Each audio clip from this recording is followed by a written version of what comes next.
Welcome to the Choosing Happiness podcast with me, your host, Devi, the Happiness Lady. Well, howdy, y'all. Devi, the Happiness Lady. That's right. Even wrote a book about it. Choosing Happiness, an uncommon way to find joy in your life. It's about to speak German and Mandarin, and Turkish should be available shortly. So for those of you that speak them languages, or those that do and you'd like to share it with them, you've got little old me today. No particular guest to join us.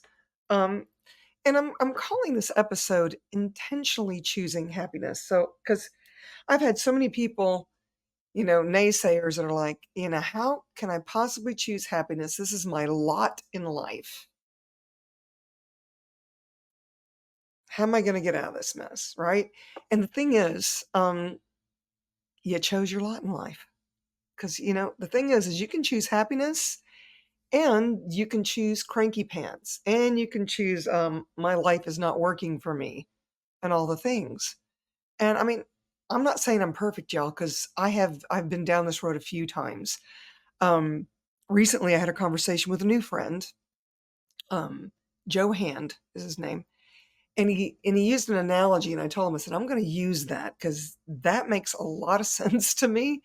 I was kind of on the struggle bus a little bit. I have been revisiting some possibilities. It's like my 10th act in this lifetime where I'm looking at other possibilities where I can stay closer to home. I'm my mother's caregiver. She had her 91st birthday, May 23rd. As I'm recording this, it is May 30th, and this is going to drop June 1st. So I took her to St. Martin. We had a fabulous time. And I realized it wasn't really her vacation anymore. I love the beach, and we've done a lot of beach vacations, but it's a little more difficult for her to walk on the sand. It's a lot of sun, a lot of heat. She spent a lot of time sitting under fans and in the room watching game shows. And I said to her, okay, you know what? I'm going to just bring you to the mountains. We can go to Dollywood, and we'll do it in the months that aren't so hot. She likes getting away for her birthday, all the stuff. And May is not the coolest when you're in the South, just saying. But needless to say, I've decided, conscious decision, that maybe I don't travel so much for work. So I've been looking for the next act, as I've been mentioning. And I first came to Nashville to be a singer-songwriter and to perform. And literally, this is how lucky I am. I knocked on doors, met a lot of people that gave me a lot of great advice, and through that was able to audition for an all-girl rock band called the Paper Dolls. My first audition ever, I get the gig as a lead singer. So to me, nobody could tell me that this was going to be hard work, right? Nowadays, I'm told you can't knock on doors. You can't get past the guard, And I was like, no, you can't tell me that. So here I was thinking, I'll just return to doing what I used to do. I'll choose my happy singing, performing. I love it so much. I'm just going to go do it, right? And started trying to knock on doors. Here's my demo. I can sing country. I can sing rock and roll, R&B. I can do a little hippity hop. I can rap some, and not so easy. I left a lot of CDs. I didn't get any answers, all the stuff. And then I talked to my friend Joe, and he's like, hey, girl, you've already put the work in. You've got an album. I'll make sure to put the link below. Y'all can tell me what you think. Of original songs, rurocks.com, RUROCKS.com. And wrote all those harmonies, co-produced, had a blast putting it together, was getting ready to actually perform March of 2020 my songs and other R&B songs and funk songs that I love to perform. I love Aretha Franklin. I love Patti LaBelle, Prince, Mother's Finest. Yeah, I was a rock singer, and then I discovered, you know what? I kind of like more of that style, and I kind of write in that style. And the thing is I write for me, just for fun. And if others enjoy it, that's great. I am fortunate enough to have some dudes, ruse dudes, that actually like my stuff and like performing with me. So lucky, so lucky. So here I am talking to my friend Joe, and he's like, "Okay, so you put in the work. You're in the top 1%. You've done so many things that people just talk about doing or dream about doing, and they don't actually do it." He goes, "But here's the thing, there's no wind in your sail right now, so you've got to paddle, and it sucks. You're paddling as hard and as fast as you can, and you can't get very far when there's no wind. But when the momentum is there, in other words, when the wind stirs up, guess what? Super easy, right? It's it's like a boulder rolling downhill. It's at the top of the hill, or maybe you've got to push it to get it to the top of the hill, and then once it goes over the top, slowly it starts rolling down until it gains momentum, and then it's unstoppable. I love that he said that. And I thought, okay, so how can I get this momentum going? And I've been doing the work. I show up at different clubs to see friends perform and whatnot. I talk to the managers. I talk to whoever's booking. I send them to my website. And what's been really cool about that experience is I've been running to a lot of folks that I used to perform with back when I first came to Nashville in the late 80s, early 90s mostly, and used to perform with the Paper Dolls. And they were like, "Where have you been? Oh my gosh, you should be singing. Are you singing again? Are you doing this thing?" And so that's been very helpful for me because it shows me that I'm still relevant. Nashville's completely different from when I moved here. I used to go downtown, you could park for free. A lot of the buildings, were mom and pop shops, right? A lot of hookahs, you know, it's a different time now. I Uber downtown now because parking it costs less to Uber than there and back than it does to park downtown now. And somebody might dent your door. Seriously, I don't even like for people to park my nice Mercedes Benz because I love my SUV. Yeah. So anyway, I digress. So here I am looking at downtown, and things are so different, and there's so many bands performing, and all styles. So I'm like, okay, I'm just going to start visiting and hooking up with the right people, make it clear that I am ready to go out there again. And I don't have to be the lead. I'm happy to be the team player that makes a lead singer sound and look good, right? Because I am all about harmonies. I love doing the harmonies. That's choosing happy for me intentionally. Is finding harmonies that nobody else finds. That's what I love so much about Prince because that dude, man, he is such an artist. He finds that weird harmony that nobody else would ever think to choose. And I can spoon feed people. See, here's the thing. When I first came to Nashville, when I was knocking on doors and stuff, I got hired a lot to go in the studio and record. A lot. Because I could double my vocals, find the harmonies, I could spoon feed them to other people. I played electric violin, whatever. I can add percussion now to the list. I can really rock cowbell and a tambourine and a shaker and all the things. You got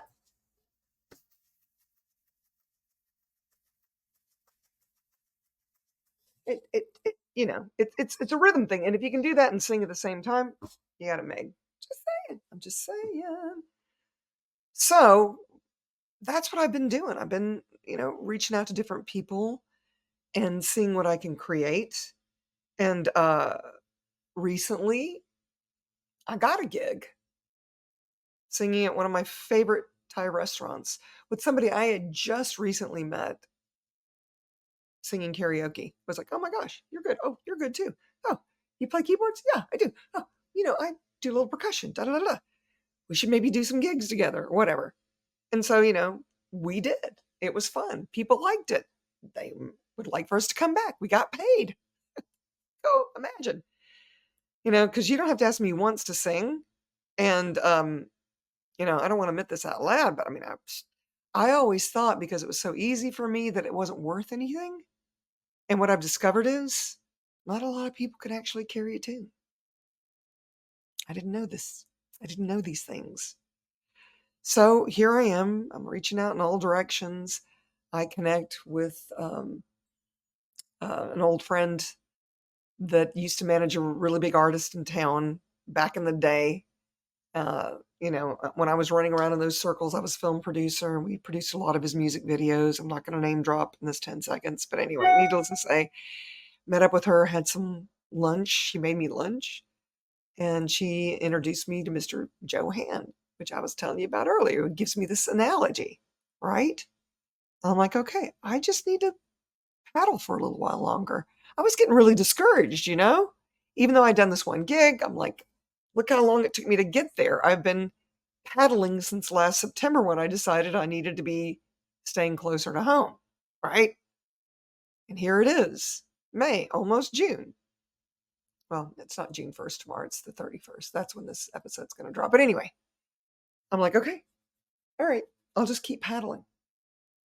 And I took Celeste to St. Martin. We hung out, all the things like I said.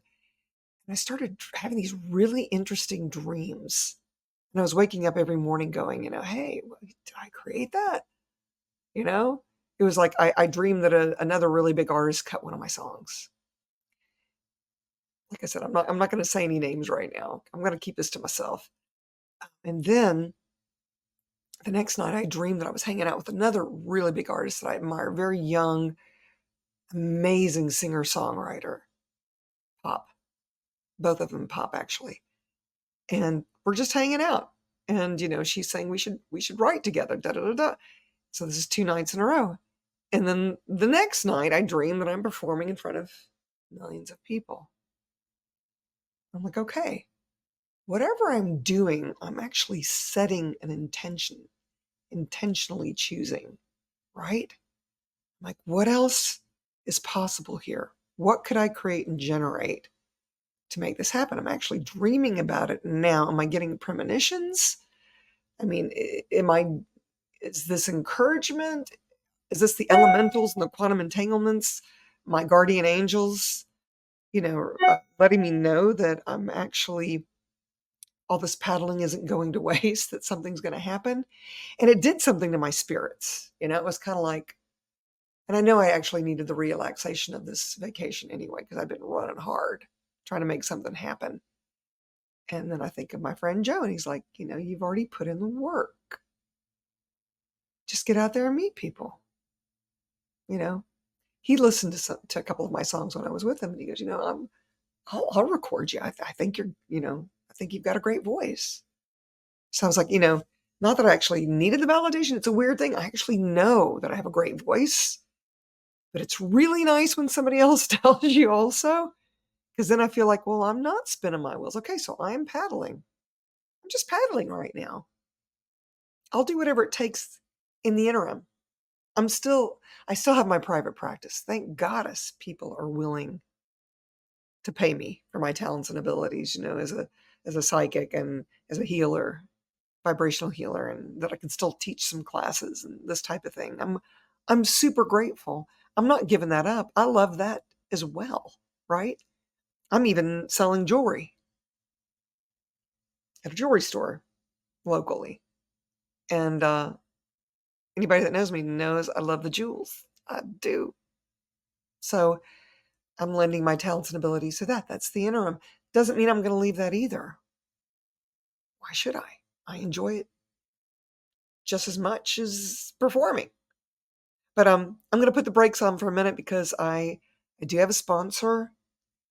Got to pay the bills. Got to pay for this podcast. So, Mandu, you've heard me joke about it. It is not a hair salon for men. Manduu. I call it the electrocution workout because I'm poking a little fun at it, but it's basically a suit designed with something like a TENS units all through it. And within a 15-minute workout, it's like you've worked out for an hour and a half and You're working out muscles you didn't even know you had that you couldn't get to with conventional working out. So, and I lift weights too, just saying. But this is a great way to supplement. So here's a little 1-minute commercial starring yours truly. Enjoy. Can Do is a boutique fitness studio concept, and we are actually the first FDA cleared EMS training workout. And what we do essentially is that we will have a client come in, we will hook them up to a whole body EMS suit, and then we perform a workout on a medical grade device called an eFit device. And that device will send an electrical current to their body through electrodes in these suits that we put on them. And this electrical current is just basically stimulating the electrical current that you already have inside your body. So everybody is made up of electrical impulses. It's what helps you walk, helps you move. We're tapping into that and making it stimulate it more to where we can cause a muscle to actually contract involuntarily. So we can actually create resistance without adding a load to the body. So that is why we, as you see online, it always says ultra low impact. It is scientifically proven. It is absolutely ultra low impact. Howdy, I'm back. How y'all doing? So I was going on and on about intentionally choosing happiness. Okay. Talking about paddling until the wind catches my sails and I get a little more momentum. So I kind of want to switch gears a little bit about that, because here's the thing that I know that has worked for me in the past. And I guess I forgot along the way, because here I was, switching gears again, like, okay, I'm going to now do my 10th or 11th act.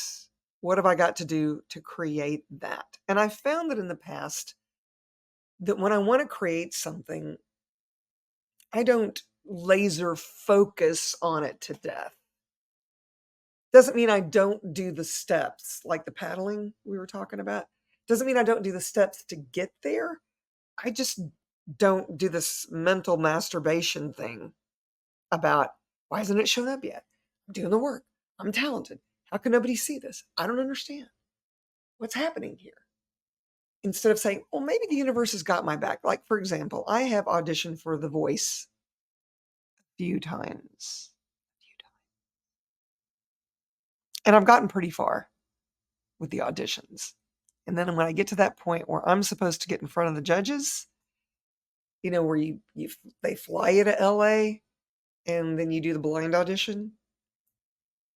At that point, it's like, we're going a different direction. And that would just burn my butt, because I'm like, I thought this was about the voice and the audition and yada yada. But I realized that it's more of a casting call. You have to sort of fit into what it is they're looking for. And this wasn't it. And that didn't make me any less of an artist. That's the part I had to get to. I know who I am. I know that there are people who are actually willing to pay to hear me sing, right?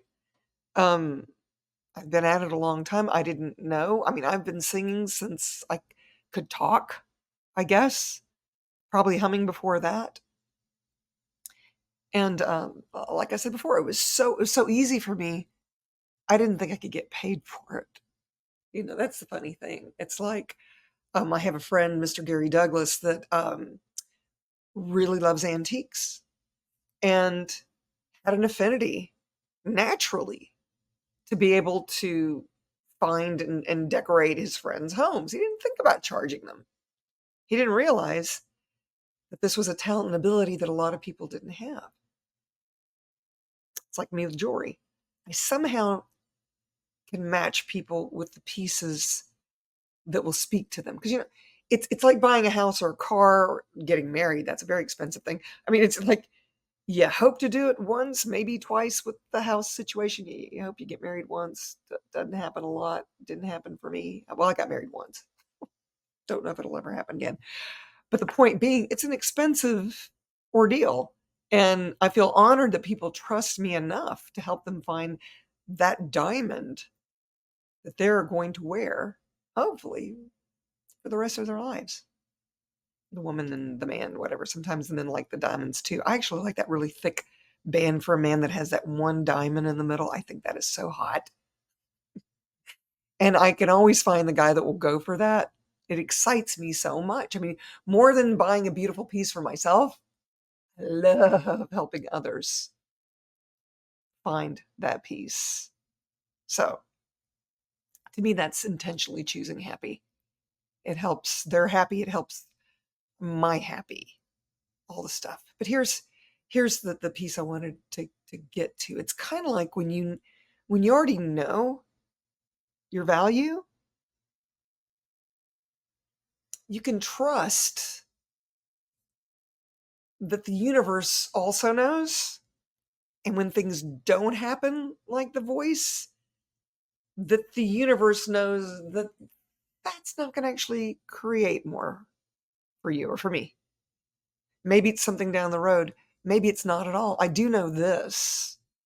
Um, Kelly Clarkson had to buy herself out of her contract with The Voice because it's once you win The Voice, you are basically owned by the franchise for so many albums and so many years. And she did remarkably well for herself and was able to buy herself out of the contract. That's public knowledge. I'm not saying anything you can't look up on the Google. Okay. And so, for me, I was looking at it as a way to sell this here book. I thought people would be like, who is this lady? Oh, she's written 3 books. Oh, choosing happiness. Oh, because I know how much this book helps people. I got to say, I've had more people reach out to me and say, wow, this book changed my life. Actually, the same with my first book. I digress. My first book, yeah. So, and the reason why it speaks so many languages, 8 thus far, and getting ready to speak more, is because somebody that was bilingual would come to me and say, my people could really use the information in this book. And it's actually a 10 keys of total freedom, which is from the Access Consciousness movement. I just simply took those tools, made them very easy to digest in layman's terms, so that people could look at it without all the access speak and share. It's like there's a lot of people in access that can't describe it, and so I was like, here, tell them you want to know I'm in access, read this book. And that's what a lot of people did. So then the first that came to me was actually Portuguese. My people could really use this book. And then Spanish. Believe it or not, it speaks Russian. I didn't know the Russians wanted to be happy. Go figure. Anyway, I digress. I'm being very silly about it. Oh, Arabic also. That's another one that blew my mind. He speaks Arabic. Do you know they read backwards? It's so crazy. So here I thought, I'll get on The Voice. Even if not a single chair turns, doesn't mean I'm not a talented artist, singer, songwriter. That doesn't mean anything. I'm not a one size fits all kind of gal. And it might actually bring this book into the homes of people that could really use it. So for me, it wasn't about the actual outcome. I mean, I had an idea of what I wanted to create, but it never shows up the way you think it's going to. And so far, I haven't been on The Voice. That's fine. That's okay. It doesn't change who I am. It doesn't change who I be in the world. It doesn't change the contribution I am. I mean, a lot of you know my story, that I was shot by terrorists in India. And, if someone hadn't dragged me to safety, I would have bled out. I wouldn't be talking to you right now. And I'm like going, okay, why am I here? What if it's just about stepping into my joy? And that's the piece I really wanted to get to. What if that's all that's required here?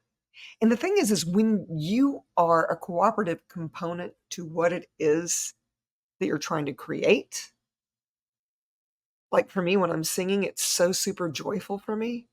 When I'm facilitating a class, it's super joyful for me. When I am one-on-one with a client in, the jewelry store, it's so joyful when I see how excited they get. That actually brings me joy. It's so crazy. It's like bringing my mom, on this vacation and seeing her, it's like when we really love food. We're such foodies. And there was one night where we were enjoying ossobuco, which is like one of my most favorite Italian dishes, and it was over risotto.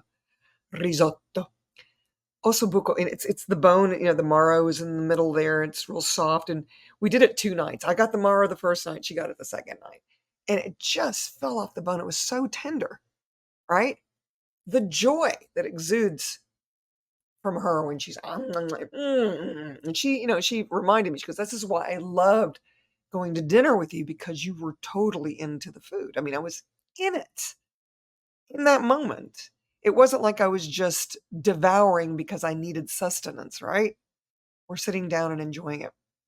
In fact, gosh, we just got back last night.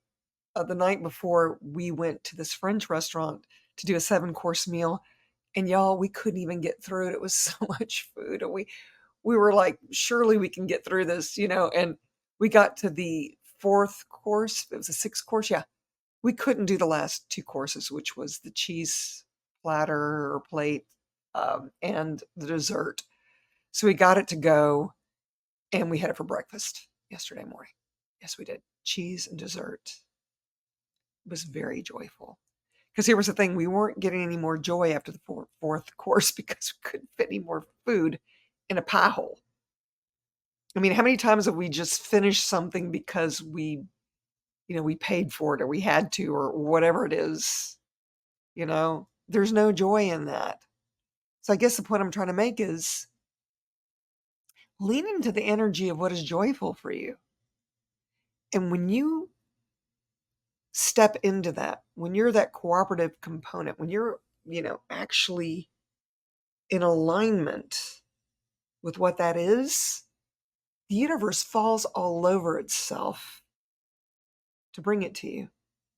I've talked about the elementals and the quantum entanglements before on this podcast, and in several classes that I've taught. And it's basically this space of asking, and you shall receive, right? It's like anytime I get in my car, I'm like, okay, anywhere I got to go, I would love to have the most fabulous parking, please, right? Where someone's not going to ding my door, all the stuff. And today I went and I got me a manicure, and I got my car, pulled out of my garage, and put it out there to the elementals and quantum entanglements, and sure enough, parking right in front of the door, like the best parking spot. And I didn't have to wait. I literally sat down and we took care of business. And so it's that thing where, guess what? You can actually ask. People don't know they can ask. What could I create today that would bring me joy right away? That's one of the things I ask. I get in my hot tub most mornings if it's not raining. I've got a bubbly tub on the inside too of my bathroom. Jets. It's those jets that actually lift your body. It's pretty cool, actually. Um, but if it's not raining, that's where I am. I can still see outside. But I get into my tub, and that's a question I ask. What could I create today that would bring me joy right away? And then I commune with Mother Earth and all the animals and all the stuff. Love my birds, all the stuff. It's beautiful. Anyway, so the other piece is about saying, hey, what brings me joy? Ask your body. Your body knows. Have you ever noticed that when you do something that's totally joyful, that your body lights up? Like you literally get chills? That's what I know I'm going in the right direction. That's following the energy for me. It's like, okay, I was like, even if I don't know where I'm going, like when we're on vacation, like, do I go to the right? Do I go to the left? Oh, go this way. Walk into that store. Doesn't mean I need to buy something. There might be something there that makes me grin. Maybe there's a picture on the wall or whatever it is. Maybe I have a conversation with someone. Maybe I'm giving them my card, or, the possibility of a conversation about my book, or giving them the indication that they can actually ask or choose something different. It's so much fun for me. So much fun for me. So if the only reason why I'm still here is to experience joy in any form or fashion,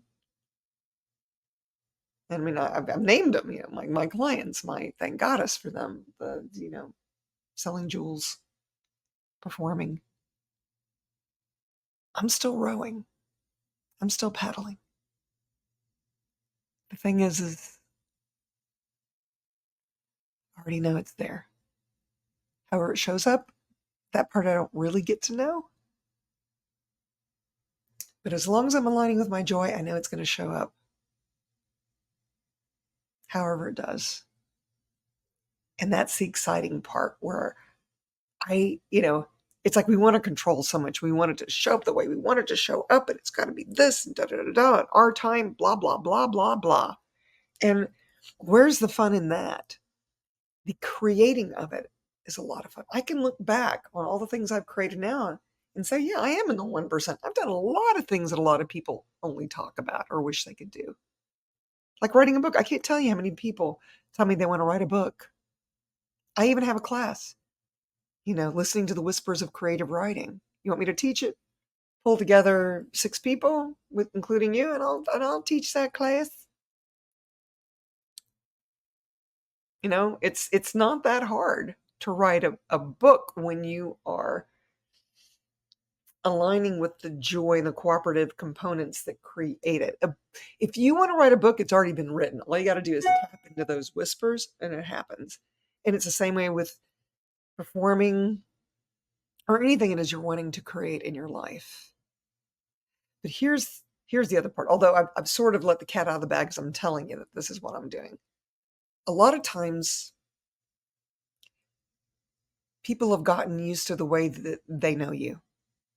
And that's the only you that they're willing to see. So sometimes when you're stepping outside the box and you want to create something greater, they want to put you back in your place and be like, no, you can't possibly do that because you're this person. And this person doesn't do that thing, whatever that thing is. So maybe for those people, you just don't tell them. I'm not telling you to leave all your people and to go to a deserted island and, do this meditation every day where you start dreaming about all your stuff. Whatever. But that island was deserted. It was full of people. But it was full of people that didn't know me. And it's funny. It's like if you go somewhere else, you can say you're anything. They don't know you. So maybe you can talk about what you're dreaming about creating and they'll support that energy, Pretty cool. The whole time we were gone, all I said was that I was a singer-songwriter and that I performed. That I did a lot of concerts. Yeah, I have performed in front of thousands of people before. When I was the lead singer of the Paper Dolls. I've already done it. So it's already in my energy field. It's not about recreating it. It's just about stepping into who I be. So I'm very curious to see how it does show up for me. It could just be performing downtown in different clubs or whatever. It doesn't matter. It's my joy. If it creates greater, so be it. Doesn't diminish who I know I be. And I guess that's the point. When you're intentionally creating and choosing your happy, that's all it is. It's knowing that you know. And then letting the universe show you. Show you the cooperative components that actually align with what it is that you truly wish to create. I think I'm going to end with that. So, thanks for playing. If you enjoyed this conversation, please hit the subscribe button below. Maybe share it with someone else you know that maybe is on the struggle bus. It's going, I don't know. What am I going to do with my next 10, 20, 50 years of my life or whatever it is? Here's the thing I know. It's never boring. I can pretend it is. I mean, I have so many people say, why do you do so many things? You're going to wear yourself out. And I'm like, because if I do only one thing, I'll put it in quotes, I'm going to get bored. But here's the truth. One thing isn't enough for me. I like doing a lot of different things. I love cooking too, by the way. It's fun for me. So, what's fun for you? What brings you joy? What creates your happy? Ask your body. It's like the tail wagging the dog. See what actually makes your body get excited and follow the energy of that. Okay. So I'll have the link below to my music. Let me know what you think. I'm not a one size fits all. Doesn't matter. I'm not going to let that determine what I'm going to choose. Just for me, just for fun. I'm going to choose what brings me joy. So until next time, y'all. Yeah, here it come. Ciao, ciao for now. Thank you so much for choosing happiness. If you've enjoyed this podcast, please subscribe, share, and give us a like. And if you want more happy, subscribe to the Choosing Happiness membership where you can play directly with me, Rudrani Devi, the happiness lady. How does it get any better than that?